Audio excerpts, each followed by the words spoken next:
አጨውን ዘጋዋለን ምክንያቱም ያ መጽሐፍ ለማንበብ ምን ፈልገው መጽሐፍ ስላልሆነ መጀመሪያ የሚስበንን ተሰጧችን ያለበትን ዝንባሌያችንን ያማከለን መጽሐፍ መምረጥ አለብን ላይብራሪው ስትገቡ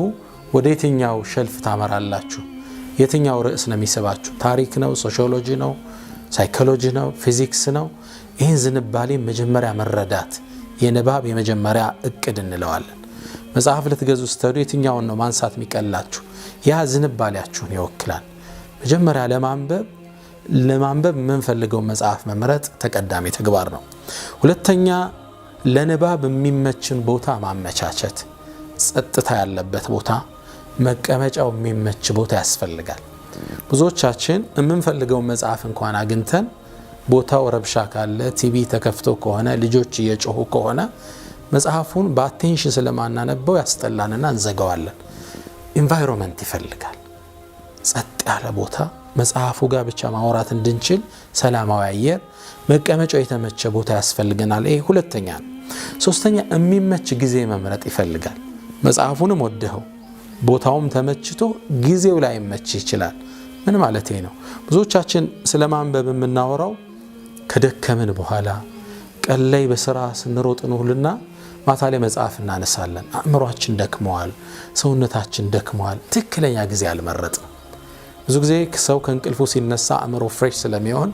በዛን ታይም ማንበብ ወሳኝ ሆኖ እናገኘዋለን አራተኛ ቀለል ያለ አመጋገብ ያስፈልገናል መጽሐፉንም አግኝተው ቦታውም ተሳክቶልህ ጥሩ ጊዜ መርጠ ሆድ በጣም ሞልቶ ከሆነ አይደለም ማንበብ ማዳመጥ ፍላጎት የለም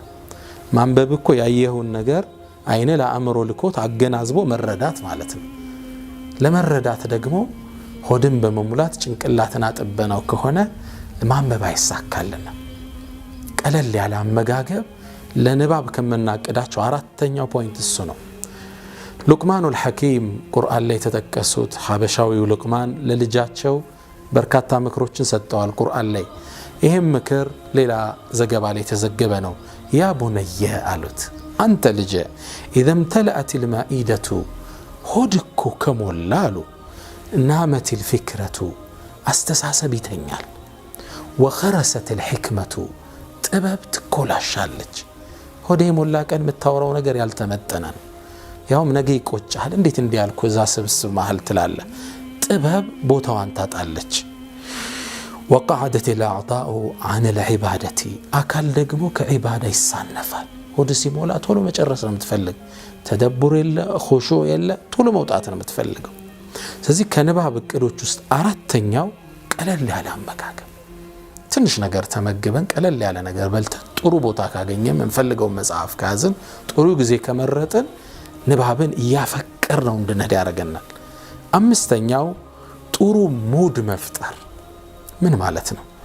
ራስ ላይ ጥሩ መንፈስ ማጋባት ዶክተር ጣሪቅ አልሐቢብ የሚባሉ አንድ ትልቅ ሳይኮሎጂስት አሉ ዓለም አቀፋዊ ትልቅ ምሁር ናቸው እርሳቸው የህይወት ተሞክሯቸውን ሲነግሩና እኔ ከማንበብ በፊት ሁሌም ሻወር ወስዳለሁ ቀለል ያለ ሻወር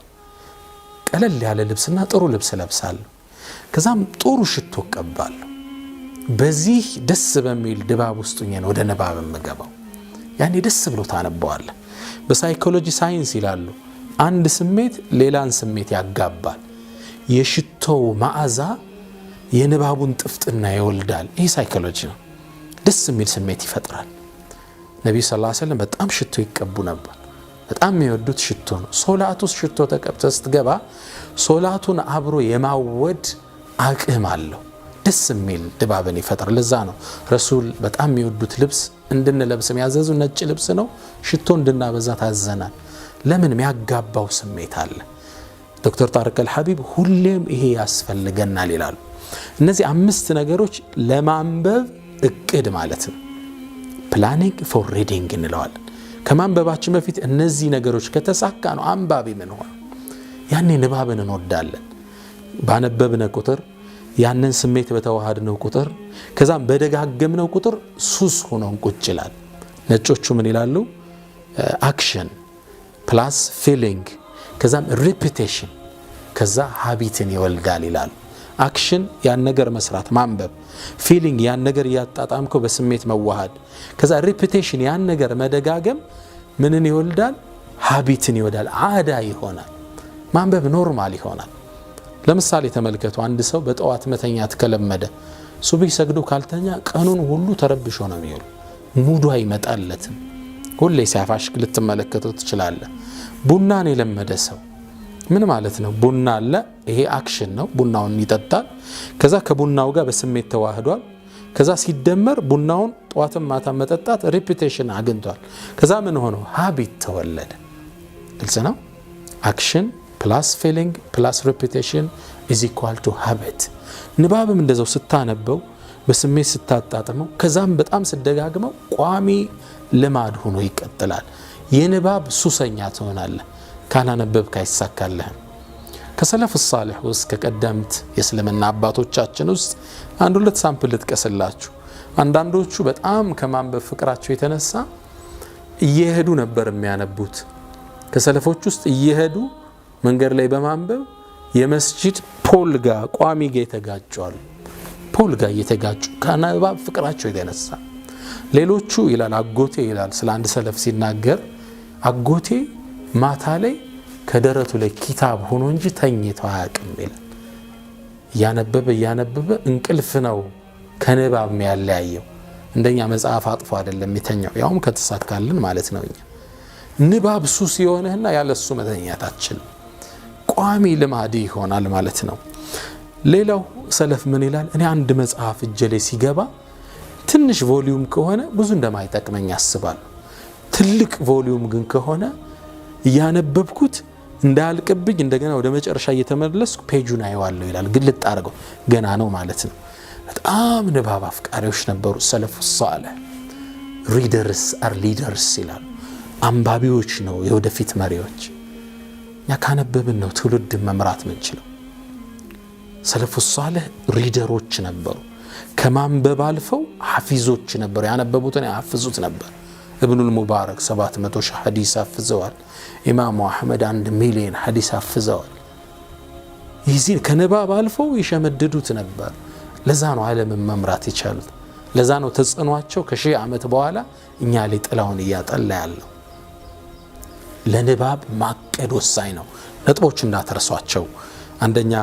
መጽሐፍ መምረጥ ምን ወደው መጽሐፍ ፊዚክስ ነው ኬሚስትሪ ነው ሐዲስ ነው ፍቅህ ነው ተፍሲር ነው ሲራ ነው የቱ ነው ምን የምትወደው ስሜት የቱ ነው እሱም መምረጥ ይፈልጋል ሁለተኛ ለንባብ ምቹ ቦታ ጸጥተኛ ቦታ የተመቸ መቀመጫ ሶስተኛ የሚመች ጊዜ ከተሰላቸ በኋላ መጽሐፍ አታንሳ ልክ እንቅልፍ እንደነቃ ጥሩ አእምሮ ነቃ እንዳለ ያዘው መጽሐፉን አትለቀውም ከዛ በኋላ አራተኛ ቀለል ያለ አመጋገብ ሆዳችን ከሞላ በኋላ ምን እናገረው እንኳን አንመጥን ምን ሰጠው ፈትዋ እንኳን ህዝብ ዶ ይበትናል ጥበብ ትኮላሻለች አንደበት ያዳልጠዋል አምስተኛ ጥሩ ሙድ መፍጠር ሽቶ መቀባት ቀለል ያለ አለባበስ ከቻልን ቀድመን ሻወር መውሰድ አንድ ከሰለፎች ውስጥ ንባብ በተወሳ ቁጥር እንደ ትልቅ ተምሳሌት ስለሚደረግ ትልቅ ሰው ላውሳላችሁ ጃሂዝ ይባላል ጃሂዝ በእስልምና ታሪክ ውስጥ በስነ ጽሁፍ አደብ ውስጥ በጣም ትልቅ ቦታ ያለው አብዛኞቻችሁ ላታውቁት ትችላላችሁ ጃሂዝ በጣም የንባብ ፍቅር አለው መጽሐፍ የመግዣ ግን አቅም የለው ሱብሃንአላህ እቺ ዱንያ ጃሂዝ መጨረሻ ምን አደረገ ያሉት መጽሐፍ ሁሉ ጨረሳቸው መጨረሻ ላይ አንድ መጽሐፍ የመሸጫ ቤት ውስጥ ሄደ ሰውየውንም ስራ ቅጠረኝ አለው ሊቀጥረው ፈቃደኛ ሆነ ደሞዙ ግን የሚገርም ነው ደሞዝ አይከፈለውም ደሞዙ እዛ ውስጥ ያሉ መጽሐፎች በነፃነት ማንበብ ብቻና ብቻ ነው